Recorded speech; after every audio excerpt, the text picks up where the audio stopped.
नमस्कार, राधे राधे, जय श्री कृष्ण। मेरे चैनल वृंदे राखी पर आपका स्वागत है। आज मैं आपको इस वीडियो में पुरुषोत्तम मास महात्म के तीसरे दिन की कथा सुनाऊंगी, यानी कि तीसरा अध्याय सुनाऊंगी। दूसरे अध्याय में हमने सुना था कि नारद जी ने ऋषि नारायण से प्रार्थना की कि वह जगत कल्याण के लिए कोई उपाय बताएं, और ये सब कथाएं ऋषि गणों को सूत जी सुना रहे हैं। तो आइए अब हम तीसरा अध्याय शुरू करते हैं। ऋषिगण बोले, हे सूत जी, युधिष्ठिर के मित्र नारायण ने नारद जी से जो उत्तम वाक्य कहे वह हमें विस्तार से सुनाइए। सूत जी बोले, हे ऋषियों, ऋषि नारायण ने नारद जी से जो सुंदर वचन कहे थे वे जैसे सुने हैं वैसे ही मैं कहता हूँ। श्री नारायण बोले, हे नारद, भगवान श्री कृष्ण ने राजा युधिष्ठिर से जो कहा था वही मैं कहता हूँ। एक समय धर्मराज युधिष्ठिर दुर्योधन आदि से छल से जुए में हार गए थे और बड़े बड़े महारथियों के सामने दुष्ट दुशासन ने अग्निकुंड से उत्पन्न हुई धर्मपरायण द्रौपदी के बालों को पकड़कर खींचा था, और जब साड़ी खींचने लगा तब श्री कृष्ण भगवान ने उसकी रक्षा की। तत्पश्चात युधिष्ठिर आदि पांडव राज्य छोड़कर काम्य वन को चले गए। वहां पांडव लोग वनवासियों की भांति वन के फल खाकर अत्यंत दुख पाते हुए रहने लगे। देवकी नंदन श्री कृष्ण भगवान उनको दुखी देख मुनियों सहित काम्य वन को गए। तब युधिष्ठिर, भीम, अर्जुन श्री कृष्ण भगवान को देखकर मानो देह में प्राण आ गए हों, छटपट उठ के खड़े हुए और उन्हें विवल होकर प्रणाम किया। एवं नकुल सहदेव ने भी शीघ्र ही उनके चरण कमलों में प्रणाम किया। द्रौपदी ने भी कमजोरीवश धीरे धीरे चलकर प्रणाम किया। श्री कृष्ण ने युधिष्ठिर आदि भाइयों को रुरु मृग के वस्त्र पहने, धूलि से सने हुए रूखे शरीर और सिर के बाल बिखरे हुए दुखी रूप में देखा, और उसी अवस्था में द्रौपदी को भी दुखी देख श्री कृष्ण भगवान अत्यंत दुखी हुए। जब विश्व आत्मा भक्त वत्सल भगवान ने धृतराष्ट्र के, दुर्योधन आदि सब पुत्रों को भस्म करने के लिए कोप किया, तब उनकी भ्रुकुटियां टेढ़ी हो गईं, आंखें चढ़ गईं और करोड़ों महाकाल जैसा उनका मुख विकराल हो गया, मानो प्रलय काल की अग्नि की लपटें उठी हों। दांतों को पीसते हुए ऐसा प्रतीत होने लगा मानो त्रिलोकी को अभी भस्म कर देंगे। जिस प्रकार सीता जी के वियोग से स्तब्ध हो रामचंद्र जी को रावण पर क्रोध आया था, उसी प्रकार श्री कृष्ण का स्वरूप हो गया। तब अर्जुन श्री कृष्ण भगवान के इस स्वरूप को देखकर भय से थरथर कांप उठा। तब युधिष्ठिर द्रौपदी सहित दोनों हाथों को जोड़कर उनको प्रसन्न करने के लिए स्तुति करने लगे। अर्जुन बोले, हे कृष्ण, हे जनार्दन, हे नाथ, मैं जगत से बाहर नहीं हूँ। जगत के रक्षक, आप मेरी रक्षा करिए।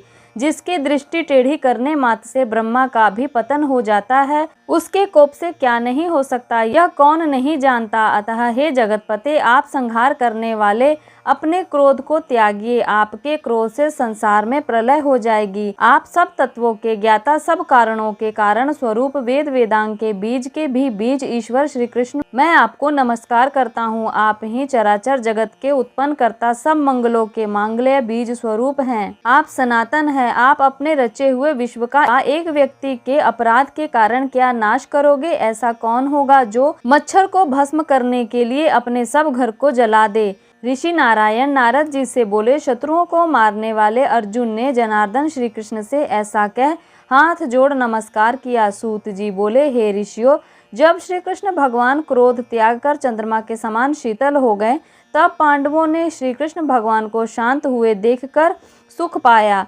प्रेम से प्रफुल्लित मुख को देखकर युधिष्ठिर आदि सबने श्री कृष्ण भगवान को प्रणाम किया और कंद मूल फल आदि से उनकी पूजा की। श्री नारायण बोले, दीन बंधु भक्तवत्सल श्री कृष्ण भगवान को प्रसन्न जान प्रेम मगन हो सिर झुका हाथ जोड़ अर्जुन ने बार बार प्रणाम किया और भगवान से उन्हीं प्रश्नों के विषय में पूछा जिन प्रश्नों को आपने हमसे पूछा है। अर्जुन के इस प्रकार के प्रश्नों को सुनकर श्री कृष्ण एक घड़ी मन में विचार कर मित्र पांडवों और पतिव्रता द्रौपदी को ढाढ़स बंधाकर हितकारक वचन बोले, हे महाराज, हे शत्रुओं के लिए अजय, अब मेरा उत्तर सुनो। यद्यपि यह प्रश्न का उत्तर गूढ़ से भी गूढ़ है और ऋषियों को भी अगम्य है, तो भी हे अर्जुन, मैं तुम्हारी मित्रता और भक्ति के कारणवश अवश्य बतलाऊंगा। हे पांडवों, इसका उत्तर बड़ा पेचीदा है, अतः कर्म से सुनो। हर युग, हर संवद, हर महीना, हर तिथि, हर वार, हर नक्षत्र, पेड़ पौधे, वनस्पति, नगर, ग्राम, शहर, सभी सागर, नदियाँ, झरने, पहाड़, इनमें से ऐसा कोई नहीं है जो अपने अपने अधिष्ठाता देवों से वर्जित हो। वे सब अपने अपने समय में पूजे जाने पर फलदाता होते हैं। अपने अपने स्वामी के सहयोग के माध्यम से वे सभी सौभाग्यशाली हैं।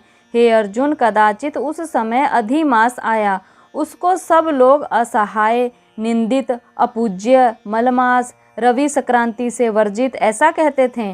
मल रूप होने से अछूत और शुभ कर्मों के लिए निंदित होने के कारण कांतिहीन, निरुद्योगी, अत्यंत दुखी, थकित शरीर, चिंता से घिरा मन, मलिन, मुर्दा की तरह हृदय में धैर्य धारण कर मलमास मेरी शरण में बैकुंठ में जहाँ मैं रहता हूँ वहीं पहुँचा। अंतर्ग्रह में आया हुआ वह मुझे विनीत भाव से दिखाई दिया।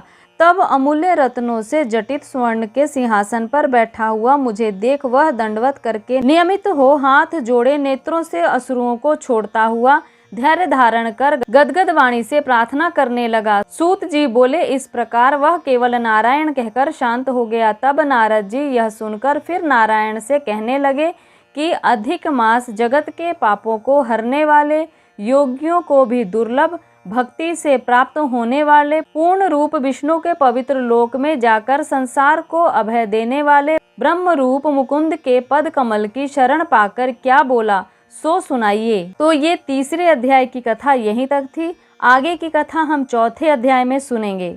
मेरे चैनल पर आपको इसी प्रकार हिंदू धर्म से जुड़ी हुई, व्रतों त्योहारों से जुड़ी हुई बहुत सारी जानकारियाँ प्राप्त होती हैं और बहुत सारे मंत्रों के बारे में मैं आपको बताती रहती हूँ, किस मंत्र का क्या प्रभाव है, इसका जप कैसे करना चाहिए, और 108 बार लाभकारी मंत्र भी आप सुन सकते हैं मेरे चैनल पर। और शास्त्रों में बताए गए बहुत सारे उपाय हैं जो हमारी कठिनाइयों को दूर कर सकते हैं, तो वो उपाय भी मैं आप तक पहुंचाती रहती हूं। तो ऐसी जानकारियों के लिए चैनल से जुड़े, चैनल को सब्सक्राइब करके बेल आइकन को भी प्रेस कर लें ताकि आने वाली हर वीडियो आप तक पहुंच सके। तो तब तक के लिए राधे राधे, जय श्री कृष्ण।